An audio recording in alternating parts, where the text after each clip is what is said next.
There's a moment in a lot of relationships where a man pauses and thinks, wait, how did that just happen? The conversation wasn't heated. Nobody raised their voice. No ultimatums were thrown. And yet somehow, 5 minutes later, he's explaining himself, adjusting his behavior, and mentally rewriting what he said so it lands softer next time. Yeah, not ideal. This is where people usually start saying things like, whoever cares less has the power, or women control relationships, or men lose their edge once they commit. All lazy takes, all wrong, and all guaranteed to confuse men who are actually trying to build something healthy. Power in relationships isn't about who dominates, who earns more, who talks louder, or who withholds affection like it's a scarce resource. It's not about manipulation, emotional games, or pretending not to care.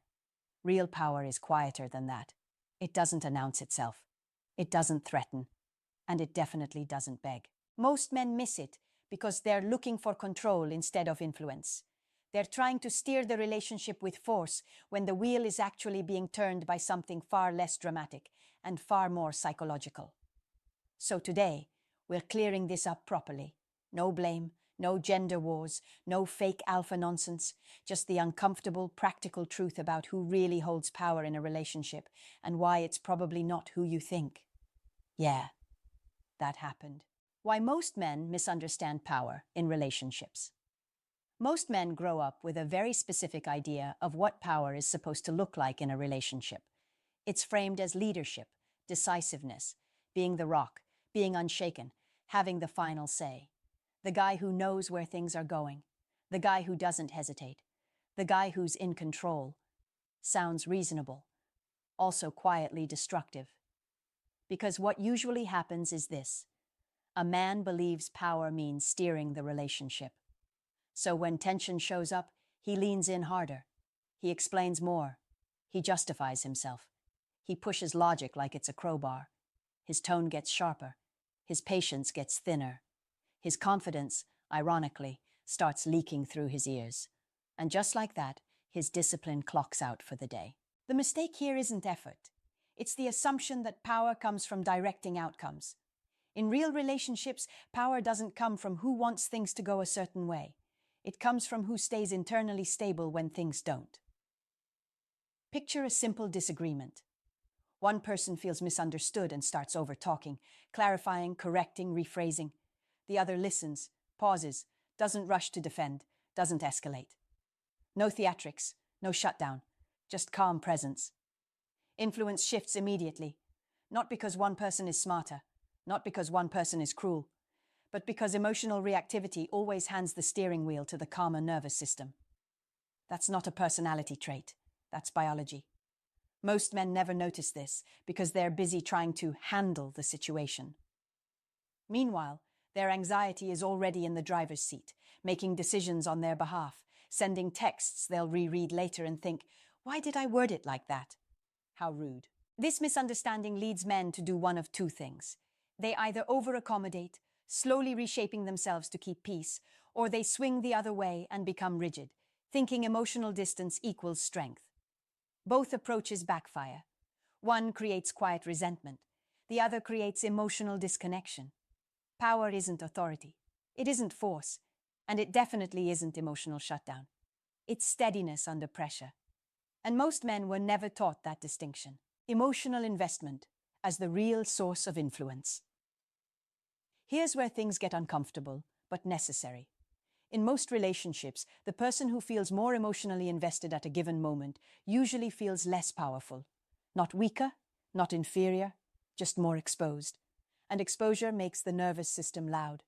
This is why a man can be confident in every other area of his life, work, fitness, friendships, and still feel oddly off balance in a romantic situation.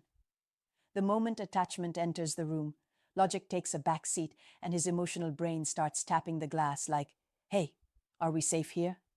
So he adjusts. He waits longer before responding. He rereads messages. He softens opinions he would normally stand by. He tells himself he's being considerate, and sometimes he is. Other times, he's negotiating with fear. The other person doesn't need to do anything intentionally for this shift to happen. No manipulation, no strategy, just difference in emotional load. One person's nervous system is activated, scanning for reassurance. The other's isn't. And that's where influence shows up. Not because one person cares less, but because one person needs less reassurance in that moment. That's an important distinction. Caring deeply doesn't remove influence.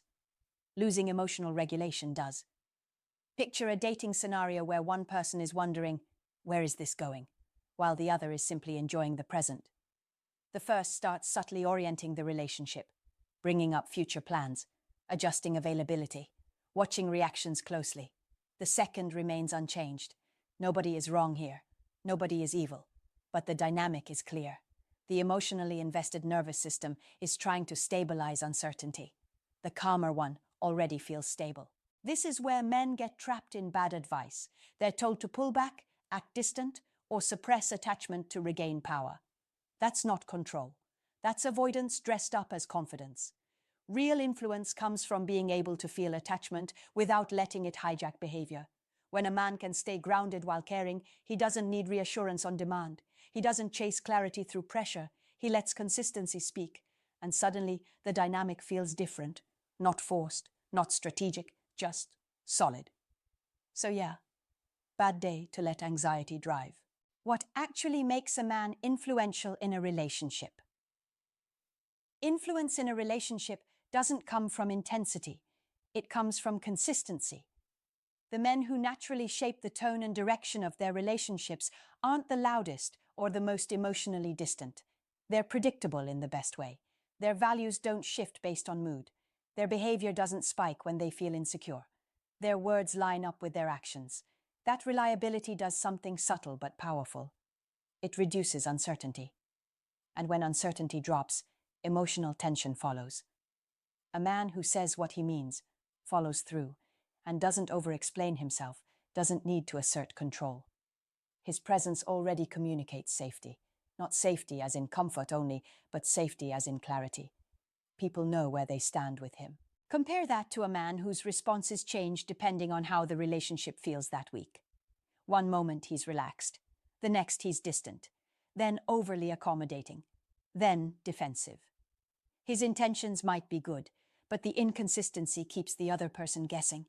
And when people guess, they adjust. When they adjust, influence shifts away from him. Influential men don't negotiate their self-respect in real time. They don't bend their standards to avoid discomfort. They also don't weaponize them. They state what matters to them, calmly, and live accordingly. This shows up in small moments, not arguing every point, not needing immediate reassurance, not turning emotional moments into power plays. Letting silence exist without filling it with anxiety. Responding instead of reacting. His ego doesn't storm the room. His discipline doesn't clock out. His emotions get acknowledged without being put in charge. That's why this kind of influence feels invisible. There's no force involved, no strategy to decode, no game being played, just steadiness.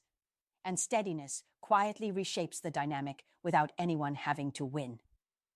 Now, this is where people get it wrong, and where a lot of these relationship advice quietly wrecks things. Men here set boundaries and translate it into rules, ultimatums, or silent standoffs. They think boundaries are something you use to manage another person's behavior. That's control. And control always smells like fear, even when it's wrapped in calm words.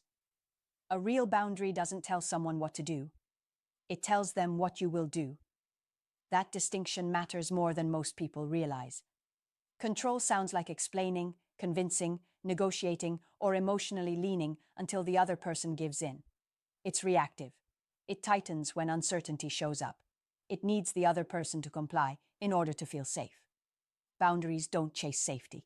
They create it. Picture a man who feels disrespected by constant last-minute cancellations. Control would look like lecturing, guilt-tripping, or keeping score. Boundaries look quieter. He states what works for him, once, without heat. And if the behavior continues, he adjusts his availability without drama, punishment, or emotional withdrawal. No threats, no speeches, no "if you really cared" nonsense. His ego doesn't grab the microphone. His anxiety doesn't grab the steering wheel. His actions do the talking. This is where influence actually builds, not because the other person is forced to change, but because consistency creates clarity. People respond to predictability far more than pressure. Men often avoid boundaries because they fear losing the relationship. Ironically, avoiding them increases that risk. When a man sacrifices his limits to keep peace, resentment builds quietly. When resentment shows up, behavior changes anyway, just messier and less honest. Control tries to lock the door. Boundaries decide whether to stay in the room. That difference is why one creates respect and the other creates power struggles. And yes, sometimes setting a boundary means the dynamic shifts. Sometimes it reveals incompatibility. That's not failure. That's information. Not ideal emotionally. Very useful long term. Why the calmer person often wins arguments without trying. In most relationship conflicts, the outcome isn't decided by who has the better point. It's decided by whose nervous system stays online. When tension hits, one person's stress response usually spikes first. Their tone changes. Their pacing speeds up. They interrupt. They defend things that weren't even being attacked. Their words get sharper, or they go completely silent. Either way, their body is in threat mode. The other person doesn't need to raise their voice or assert dominance. They just don't escalate. And just like that, influence shifts. This isn't emotional coldness, it's emotional containment. There's a difference. Detachment is withdrawal. Containment is presence without reactivity. One shuts down connection, the other stabilizes it. Imagine a disagreement about priorities. One person is frustrated and pushing for reassurance. The other listens, pauses before responding, doesn't rush to correct or justify. They acknowledge what's being said without immediately folding or fighting back. The conflict slows down. That pause is powerful because it interrupts the feedback loop. Emotional intensity feeds on response. When it doesn't get it, the nervous system recalibrates. Biology does the heavy lifting. This is why arguments often feel one-sided after the fact. One person walks away thinking, "Why did I say all that?" The other thinks, "That wasn't as dramatic as expected." So yeah, bad day to be the reactive one. Stoic principles come into play here, but not in the way people romanticize. It's not about suppressing emotion or acting unbothered. It's about not outsourcing your behavior to a temporary feeling. The calm person isn't winning by strategy. They're winning by regulation. Men who master this don't dominate conversations. They don't need the last word. They don't turn disagreements into trials. They let emotions pass without letting them drive. And over time, the relationship adjusts around that steadiness. Not because of fear, because calm feels safe. People don't argue for control as much as they argue for stability. When power shifts and why it's not permanent. One of the fastest ways to sabotage a relationship is to assume the power dynamic is fixed. It isn't. Power shifts constantly, often without either person realizing it. Stress changes it. Success changes it. Loss changes it. Even personal growth changes it. The man who felt unshakable 6 months ago can suddenly feel off balance after a career setback. The partner who once leaned emotionally can become more grounded after gaining clarity or confidence. None of that makes anyone weak. It makes them human. Problems start when someone tries to freeze a dynamic out of fear. When they notice influence slipping and react by tightening control, pulling away emotionally, or testing the relationship to see where they stand. That's anxiety trying to protect itself. And it usually does the opposite. Healthy relationships don't depend on one person holding power. They depend on power being shared, adjusted, and renegotiated silently through behavior. Picture a long-term couple where one partner is under heavy pressure. The other naturally takes on more emotional steadiness during that phase. Later, the roles reverse. No announcements, no scorekeeping, just responsiveness. That's balance. Men who obsess over maintaining power often end up stuck performing confidence instead of living it. They avoid vulnerability. They avoid change. They avoid admitting when they need support. Over time, that rigidity becomes fragile. True influence survives shifts because it isn't built on position. It's built on character, consistency, self-trust. This is where Stoicism actually helps, not as emotional suppression, but as acceptance of impermanence. The dynamic will change. The feeling will pass.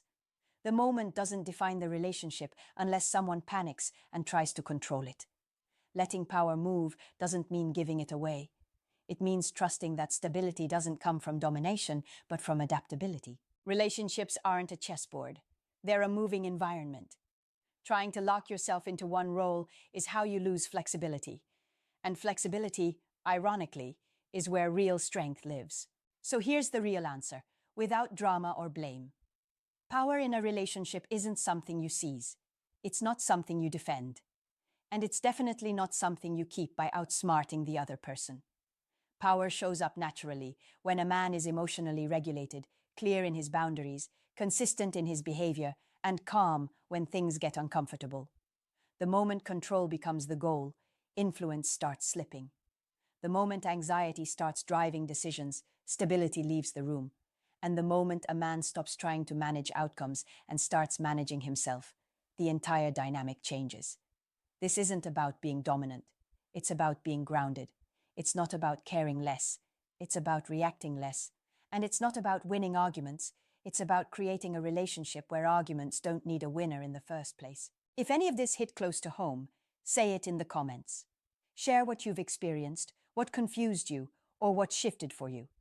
I actually read them, and I reach out. That conversation matters. And if this kind of clarity is what you've been missing, like the video, share it with someone who needs to hear it, and most importantly, subscribe to the channel. This is where we break down the uncomfortable truths men aren't usually told, without sugarcoating or nonsense. Because confidence isn't loud, control isn't power, and steadiness changes everything.